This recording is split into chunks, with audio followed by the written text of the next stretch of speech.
on the back. Tail. So airplane also has a tail. Tail. And there are two small wings which gives the airplane ability to go up and down. And one wing which is look like this, like the shark thing, you know, the shark. So this can move the airplane left or right. Okay? Ayun. So, kagaya ng tao, kagaya ng hayop, merong ulo ang aeroplano.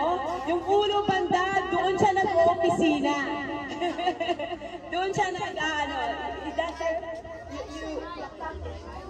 Okay. Ang pangalan ng ulo na yon is cockpit. Everybody say cockpit.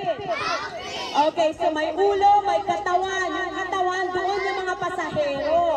Doon tayo. Mahaba, yung mahaba, ibig sabihin katawan yun ng aeroplano. Ang pangalan nun is fuselage. Everybody say fuselage. Cockpit, fuselage. Alright, meron na natin pakpak. Anong tawag ng pakpak ulit?